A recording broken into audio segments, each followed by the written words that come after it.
Good morning. Good morning, baby. That's good waking in, eh? Just look open it. Yeah, I'm ready to eat. Yeah. Powered by electric batteries, you can drive it on ordinary roads at a comfortable speed for local journeys. A compact three-seater, it's easy to maneuver or park in traffic. For longer journeys or for travel through congested areas, you leave the road and enter a special guideway. The undercarriage slides under the track and the star car begins to glide along an electrified rail. You press a destination button on a dashboard route map and electronic controls take over. You travel automatically and safely at 60 miles an hour, taking your ease as you go. The guideway is only 8 feet wide and could be laid alongside existing roads easily and cheaply. You may be slotted into a train of star cars going the same way, but at your destination you'll be routed onto an exit spur. There you either leave the vehicle in a station car park, or you can resume control and drive to your final destination before parking it. In either case, it's ready to be used again and again by other travelers. You have a field of energy around you all the time. And every single place that you go, including your couch right now where you're sitting wrapped up in your blanket, if that's what you're doing, every single place that you go, you leave an imprint of your energy there. Okay? So what happens is that we know how powerful we can be, and it scares us unconsciously, subconsciously. Subconsciously, the amount of power that we all individually hold scares us. It scares the ego. The ego wants you to stay trapped and never do anything. So what happens is we get into these toxic relationships with a narcissistic person. And through this relationship, we are constantly giving our power away to them, giving our power away to them, giving our power away to them, so that at the end of the day, we have nothing left. And like I said, we do this because we're afraid of how powerful we are. So this is why the moment that you leave the narcissistic relationship and you begin to feed yourself that energy instead, you start to recirculate your own energy back into your own system instead of giving it away. It's like you're super dehydrated because everything's water, right? You have given all your water away to someone else. You hooked up an IV from you to them and you let all of your fluids go to them. And now all of a sudden, you unhooked that IV and you hooked it back up to yourself and you got all of your fluids back into you. You gave yourself all your water back. Now you're super hydrated. You're going to feel amazing. You're not going to feel drained anymore. You're not going to feel tired anymore. You're not going to feel depressed all the time. Because you're giving yourself what you deserve instead of giving it to someone else who doesn't deserve it. Right? And this is why it's very important to recognize when certain situations are not for you.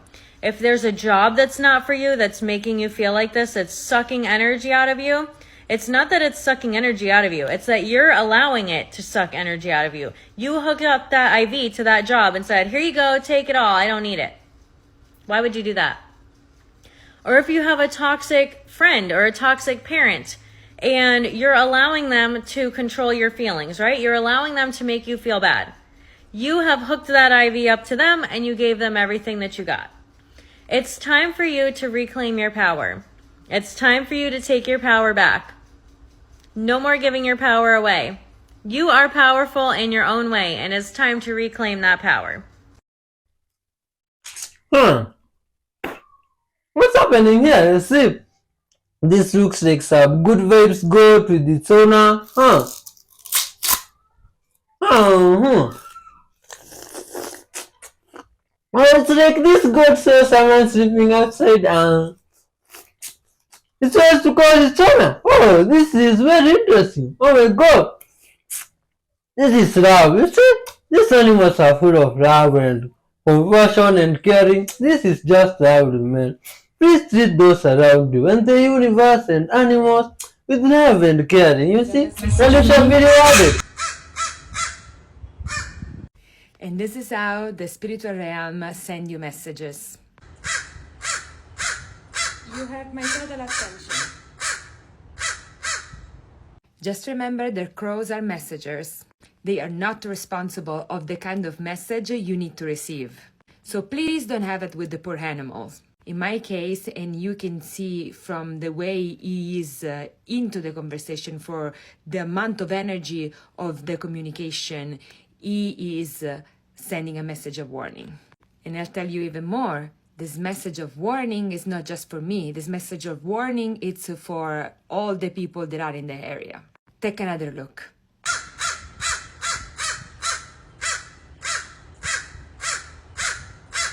And when asked the question, is this message for me? He answered with a low tone, ka, to emphasize yes. I hear you. You're talking to me, I know. Alright, watch out. He literally looked at me in the face. I love crow. They're funny. They are so spiky. This crow was looking out for me because the next day, as I entered the gate to get to this place where I go, he was there and he did the same sound and make sure that I would see him. This time was on the floor next to where I was entering. And I look at him and I said, like, I see you, brother. Thank you. Always consider your gut instinct because spiritual messages are different from people to people. That it will be up to you and up at the energy you perceive when the crow is talking to you. Either way, the spiritual realm got your back.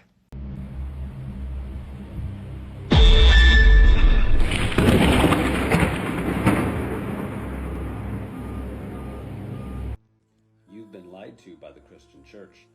Constantine's creation of Jesus Christ started back in the days of the Roman Empire. And he just combined two deities, Zeus and Krishna. And Zeus, Jesus, is Jesus, but it's actually meaning Hail Zeus. So they're paying homage to Zeus, who was also known as Enlil in the ancient Sumerian tablets. Krishna, combined with Zeus, is Jesus Krishna, or Jesus Christ for short. That's where the whole name of Jesus combined with Christ came from. It's just the combination of these two deities. And if you read the Ethiopian Bible, this guy's real name was Yeshua. It all got mistranslated and manipulated by Constantine of the Roman Empire in order to create a religion that could be used to control people. It's why your prayers don't get answered when you pray to Jesus. It's also why no one's coming back to save you. Huh, what do you think about that? That's creepy. Oh my god. That's it. Bro has no enemies. Yo, my god.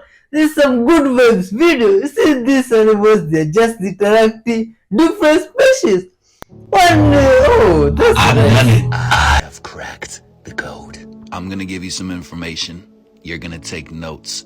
You're gonna remind yourself that you're doing this. You're gonna change your life. Next year, you're not gonna recognize yourself. It's not gonna make sense to think the way that you think. You're gonna have better people in your life, in better circumstances. You're actually going to treat yourself how you're used to treating other people. Oh, this is so simple, and I've never heard anybody talk about this, ever.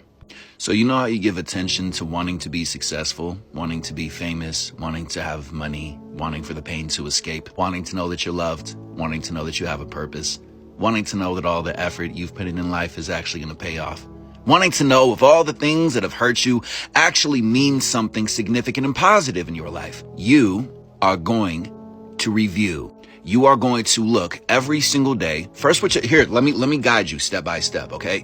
What you are going to do is you are going to get a piece of paper or your notes section, and you are going to write who you are by definition. That could be, I am someone who is loved. I am someone who is confident. I am someone who is healthy. I am somebody who forgives. I am somebody who is intuitive. I am somebody who knows what they're doing. I am somebody who is aware. Whatever your intention is. Then what you're going to do is you're going to go to your phone and you're going to set a reminder. You're going to set an appointment. You're going to make it a daily reminder to remind yourself of who you are. You are going to consciously check in with this definition and not just ignore it. If you're having a conversation with somebody, you're going to say, excuse me. You're going to read the intention that you wrote, and you're going to sit with that for like 10, 20 seconds minimally. The more the merrier. You're also going to set a second reminder, and that reminder is going to be for when you get off of work, after you've had dinner, whatever. It's going to be in the evening time. It's going to be in the nighttime. And you're going to write every single time that there's a frustration in your day, you are going to make a note of it. You are going to remind yourself of that frustration. You're going to stop suppressing your emotions. You're going to stop ignoring your anger and discomfort. I really hope you're taking notes if you're down, if you're in a tough situation, because this is how I got out of poverty, out of the abusive relationship, and out of the projects, and into a career with purpose, happily married man, raising children. You are going to sit and you are going to look at how you didn't speak up, or how you took it personally, or how you didn't actively listen, or how you didn't acknowledge them, or you didn't get acknowledgement, or you suppressed and you swallowed the frustration because you didn't want to get fired, you didn't want to get let go, you didn't want to get laid off. And you're going to take a deeper dive to understand if that person was telling you something that you factually didn't do and they just don't know how to communicate in a loving way. You're going to look at how you felt. You're going to observe what is called a loss of power. You're going to confront this insecurity and this illusion. You are going to parent yourself. Now, this is where your codependent wound might show up, or your I'm stupid and I'm not good enough wound might show up. You might go into a space of, but I don't know what to do. Then you're going to get frustrated, throw a temper tantrum with yourself, and you're going to give up. Then what you're going to do is you're going to take a deep breath and say, actually, we're not codependent anymore. We're getting better at learning how to trust ourselves, depend on ourselves, and build trust with ourselves instead of resenting the rest of society. You're going to get determined in this space because guess what? Once you actually think of something to say that you realistically are going to say, regardless of how it occurs or how it appears for them or how they feel about it, you're going to take your time with this. It's either creating an understanding or a perspective, or you are going to create a response. It's either going to be that you don't need to respond next time, that you just needed to acknowledge them and acknowledge yourself and make sure that you get acknowledgement.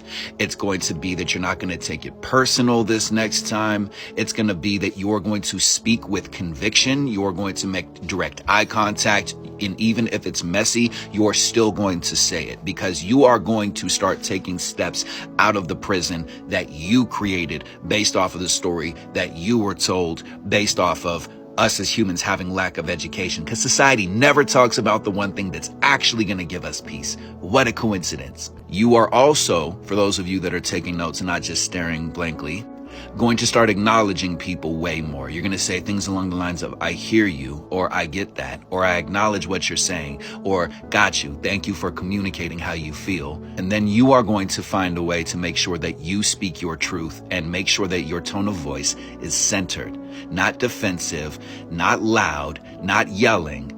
Sometimes you might need to, though, because sometimes it starts off messy. But you're going to make, even if it's a small change, you're going to make a change. This is called disrupting the pattern. You're letting your trauma know that you're not traumatized anymore. You're letting yourself know that you're safe now. You're letting yourself know that it's okay to speak up, and it's okay if people don't like you, and it's okay if people walk away. Because this whole idea that you were abandoned or that you were neglected, we've never taken time to see the other person's side of the story. We're not abandoned. We went on that specifically to learn so that we could help others get out of that space, so that we can get out of this abusive relationship on planet Earth. What a gift. Hallelujah. You're going to check in with yourself way more. You can even set a 3rd, 4th, and 5th reminder for your phone to say, check in. Who am I again? Why am I doing what I'm doing? How exciting is it going to feel when I get to the space where I want to go? And again, if you're traumatized, if you're a victim, if you still believe that you're not good enough or that you're stupid or that you need to depend on other people, now you're overwhelmed because there's more than one step to take. But good thing that you're going to run this video back and really take notes and just start with step 1 and just focus on step 1. And you're going to breathe all the way through and you're going to realize that you're rushing right now because you're going nowhere fast. So take a deep breath if that shows up for you right now. By doing this consistently, You are going to create new neural pathways. You are going to create new beliefs. You are going to create new patterns. You are going to create new opportunities. You are going to raise your value. You are going to raise your worth. You are going to let yourself know that you are aware that you are loved and you deserve love and you do have value and you offer value to society. You are going to befriend yourself. You're going to be consistent with yourself. You're going to start to notice where you have momentum, how good that feels, and how frustrating it feels when you stop what you were doing because somebody didn't like what you were doing, or that there's always somebody who needs your attention. Yeah, you're going to stop doing that. You're actually going to start answering phone calls and messages and emails after you're done what you're doing, or if there's somebody physically in the room, you're going to communicate, I need another second, or you're going to check in to see if you can just wait to do that thing. You're going to start finding balance in your life instead of all or nothing. There's middle ground. Did you know that? Did you know that? Did you? Sometimes in these kind of conversations, we need some guidance. We need a navigator. We need a coach. If you're just meeting me for the first time, that's exactly what I teach. I teach emotional intelligence. My name is Nikki Scorpio. Believe it or not, I'm an introvert. I've gone on this journey learning how to love myself, crack my code, and have a deeper understanding of what my purpose is, and I share this information with you. Emotional intelligence helps you identify why you don't get to the purpose, why you don't have the loving and supporting community and relationships, and it's connected to belief systems that are subconscious or conscious in your mind, and it's time to reinterpret them, which is exactly what we're doing right now. I actually have a holiday special going on. You want to learn about boundaries? $35. I'm going to give you a 30-minute class, teach you the what's, when's, where's, why's, and how's of setting boundaries. And then you're actually going to get a follow-up link, complimentary for free, to have an additional 30-minute session with me. And we're going to talk about it, and we're going to create a breakthrough, and there's going to be no more hoping and wishing upon a star for you. How powerful and exciting is that going to be for you? For $35 for an hour worth of information. Option number 2 is if you want to talk and really feel seen and really feel heard and really connect dots. I have a special going on right now where it's $75 for 90 minutes instead of $125 for 60 minutes. So if you're a deal person, you feel like you got a lot to unpack and really want to learn about your emotional intelligence that you have and really want to create that breakthrough so that you can have more consistency and actually stop self-sabotaging and helping out other people who aren't asking for help.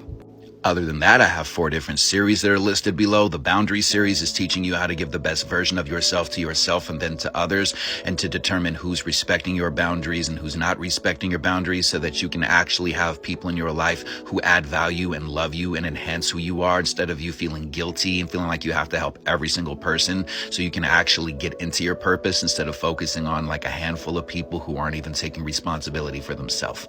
The Heal Your Own Trauma series is going to help you actually sit with yourself on those days where you feel frustrated, irritated, sad, numb, or insecure, unwanted, and unloved, and help you connect dots and identify that old story that you were still telling yourself isn't the story that you deserve to tell yourself anymore. And you can let go of that old story, thank that story for the lessons it taught you, and start to validate your new story with patience and confidence and consistency.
Oh, good people, thanks for watching up to this far, man. You see, now this thing with lab-grown food and meat makes me really wonder and surprised. The people that are behind that idea, are they with good intentions of maybe caring and avoiding more animals from being slaughtered? Or what's the motive about that? Because I don't think that is of good use to humans or is helpful. Anyway, share your thoughts about it. What do you think about it or know about lab-made products like stuff like meat, fruits? Oh, see, that is very scary because from this side I've never had or seen such stuff. Oh, it's very creepy. Anyway, much love for seeing up to this far. Kindly watch till the end. Hit the like button there and leave your comments. Tell us where you're watching from, man. Big up to everybody that has been doing some good stuff, leaving a comment. Much love to you. May the universe reward you generously. Watch till the end and may your families also be well. You see? Peace and love among all people. Watch till the end. Good vibes, man.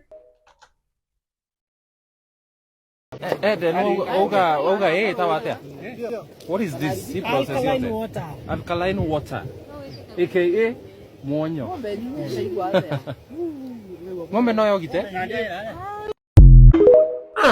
Cloud fall from sky in Maypen, Clarendon. Man. Yes, this is a sign. What's there? Look at that. Eh? Sign. Hey, what's there?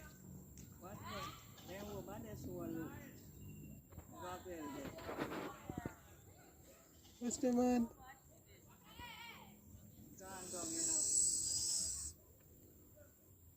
Lucky, me know a sign a shop there.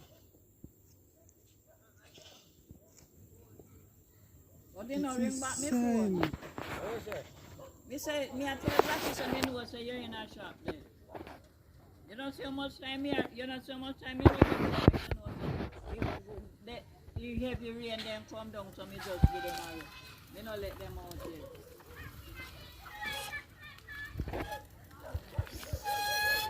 See there?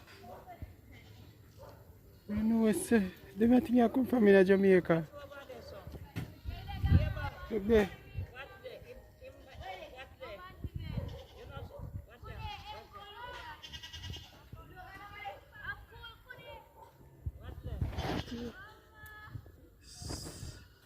It pull up, we're going up in a year, look there. Watch here. Rad.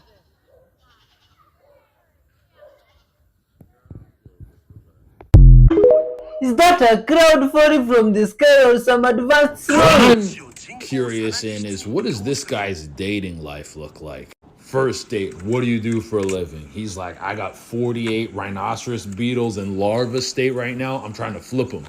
People are paying $3K a rhinoceros beetle. And so if I can flip each one of these, we're going home. I'm going home around 15K. Like if you want in, like if you know some, I can give you a rhinoceros beetle on a loan.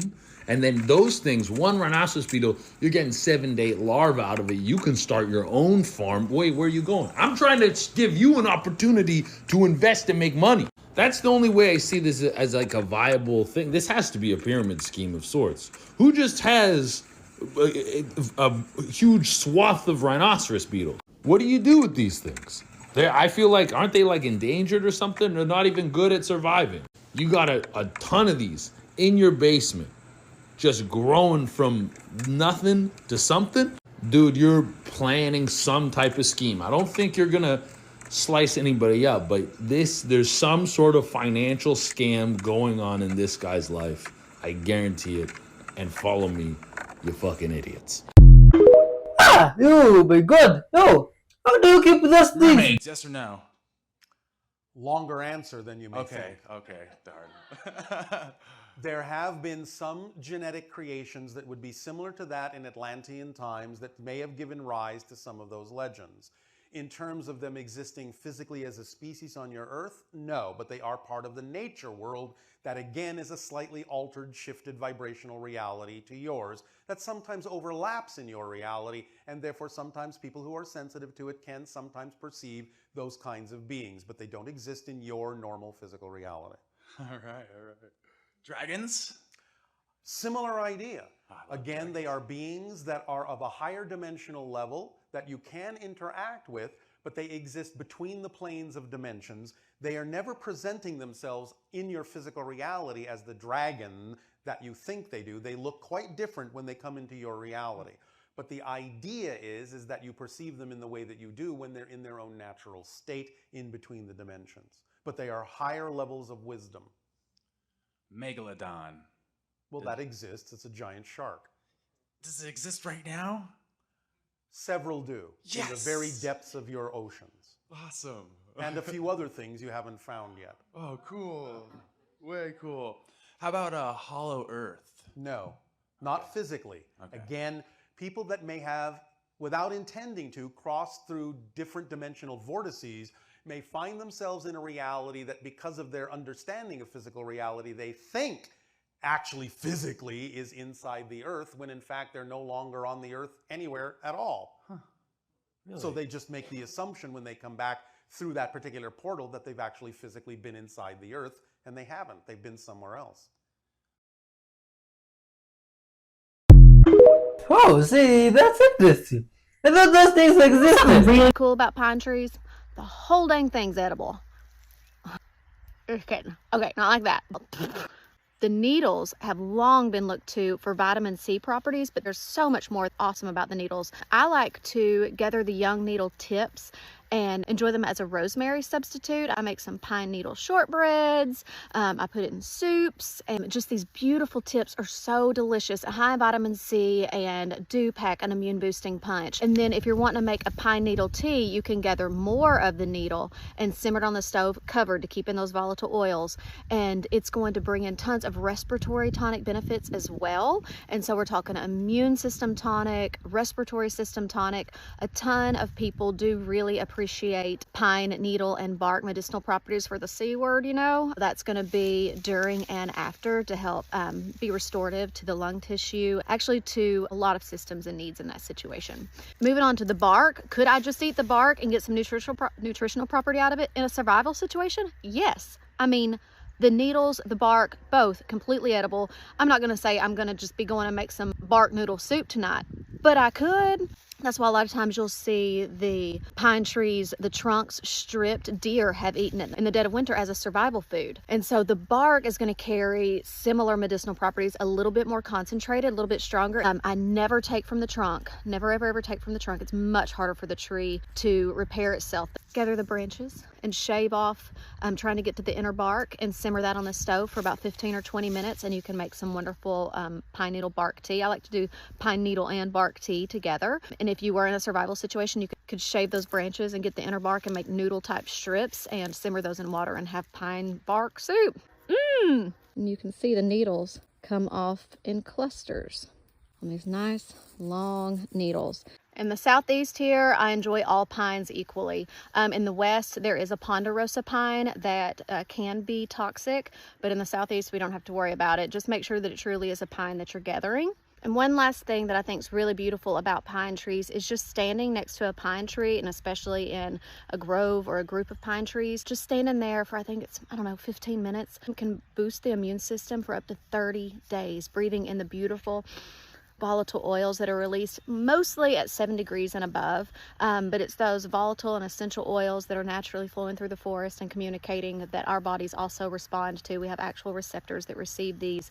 And this, by the way, not a pine. This one is the eastern red cedar that we have here in the southeast. It's actually a juniper, but we call it eastern red cedar. It also has amazing properties that I will share soon as well. Oh, you mean English people also make herbs? Oh, yeah, that's nice. Located about an hour or so from Cusco, Peru, is a little-known site that is shrouded in mystery. Called Quirumiac by the Inca, this site hides a one-of-a-kind treasure, what appears to be a precision-cut crescent moon. Kia means moon and Rumiak means stones of, so in English it translates as stones of the moon, and many experts theorize that this was some sort of lunar calendar or solar clock. Made from hard andesite stone, some claim that when the light hits it at a specific time, you can even see the eye of a puma inside. This clip has left viewers confused. Take a look and see if you can figure it out. At first, it just looks like a guy falling over on the ice. However, if you watch closely, one of his legs appears to inexplicably switch with his other as he falls over. Some viewers believe this is a glitch in the Matrix. Is that really a glitch in the Matrix? Oh, please share your thoughts on that. It might have been camera angle or something like that. What do you think? The man went one step too far. Cat is controlling himself. Oh my god. That's nice. You will not be the same after you watch this video. This video has the potential to completely transform your life, and it'll also save you a lot of time. I've spent since 2012 so much time, hundreds and hundreds of hours of going to seminars, listening to audios, reading books, going through courses to learn and condense what I know about personal transformation into this video. And by the end of it, you're going to have the most simple process that almost all ancient texts talk about. Many processes that I've maybe paid $5,000 to $8,000 for certain seminars to go to. I'm going to share all of that with you in this video. This is what I learned from reading, listening to, and consuming over 1,000 hours of personal transformation content.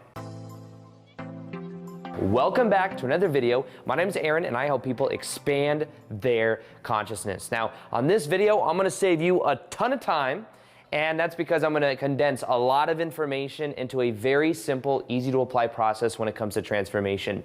Now, a lot of what I'm going to tell with you and show you as well, you're going to be able to see in many movies. Any movie that you watch in that is especially a movie that resonates with a lot of people, it is normally the hero's journey, which means you have some type of hero who then has a certain problem, who then goes on a journey, who then overcomes that problem, and who is then transformed. Now, the thing that I want to share with you is that you may go to those movies and you may watch them. You may enjoy them. But you are the hero of your own movie. You are on the hero's journey, and you are going through a process of self-discovery, a process of self-transformation. And in this video, I'm going to show you exactly how to go through that process and how to condense much of this information in such an easy way. And you can apply this process towards just about anything. So what this process has to do with is understanding, and just in general as well, if I look to maybe the Tony Robbins conference I went to, for example, went to Date with Destiny last year with my buddy Victor, and when I was there, it was like 6 days long, and it was very intensive, and there was a certain process that everyone was brought through, and there was certain things I learned about becoming aware of the subconscious beliefs we have about who we are, what he calls our values, so our value system of what we value. He talks a lot about state and how we feel. Whatever you focus on, you feel. And many of it correlates with some of the metaphysics of the law of attraction. Much of it has to do with willpower, taking action. I've also studied that of Dr. Joe Dispenza, who talks a lot about how our personality creates our personal reality, and our personality is how we think, feel, and act. And if we change how we think, feel, and act, we then change our personality, which then changes our personal reality. And he talks about a lot about that. And you'll notice that this little thing right here, I use it a lot because this is going to be so simple for you to understand how to transform. Now, when I look at my own life, I had a certain story, I had a certain identity. Think about this in the form of identity shifting. Much of the personal development information that you hear, whether that is from Tony Robbins or many other people, they have been influenced by a guy named Maxwell Maltz, who wrote a book called Psycho-Cybernetics back in the day. And this book called Psycho-Cybernetics had to do with self-image and identity. What this guy was is he realized that his clients, he was a plastic surgeon, his clients went through a process of, after they would have plastic surgery, it would take them time in order for them to change their mental self-image for the experiencing the internal change. So even though the outer changed, their fit, how they looked, it would not change until they changed their inner self-image. And what he became aware of is that everyone has an inner self-image that is subconscious, that is running the show. And we will do anything we possibly can to remain consistent to this self-image, even sabotage ourselves, until we become aware of it, until we break out of it. Tony Robbins, many other personal self-help, I've got a bookshelf right behind me, and many other self-development books talk about the self-image in some way or another. That's why they say you don't get in life always that what you want, but you always get a reflection of who you are. Transformation is about shifting your identity. Think about people that go on the hero's journey. They have a certain identity. Look at the movie Limitless is coming to mind right now with Bradley Cooper. He is this guy that was like, couldn't focus. He had long hair. He was sloppy. He had nothing going from his life. His girlfriend just broke up with him. He was in a lot of pain. He had a challenge. Then what happens is he has another challenge. He has this person that comes along that's his ex's like brother or something like that, and gives him some type of little pill that then makes him like superhuman genius guy. And then he becomes smart, and he becomes, that movie really wasn't about that much transformation though, because it was, the power was in a pill rather than the power, but that movie could have been way more amazing if there was some type of internal transformation versus just a pill. But if you look in general, you look at the movie The Matrix. I was watching that last night. The movie The Matrix with Keanu Reeves. There's a hero who has a problem. He's going through the philosopher's journey of waking up. And then he has to go through a process of literally saving the world.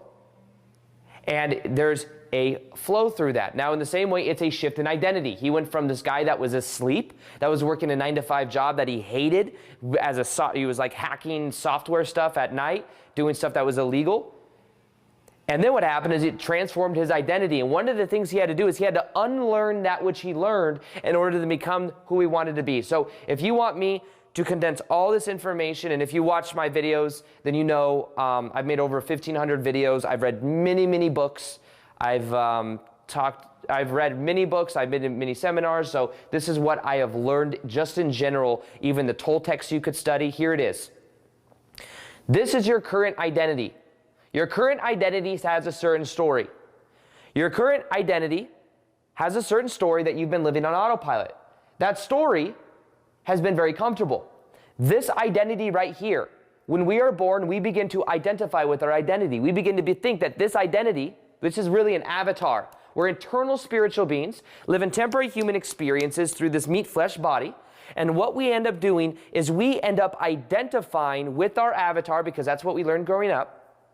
And then what happens is we have a certain story we tell ourselves, maybe certain limitations, maybe we were treated a certain way. We've then made rules and labels that then keep us enslaved.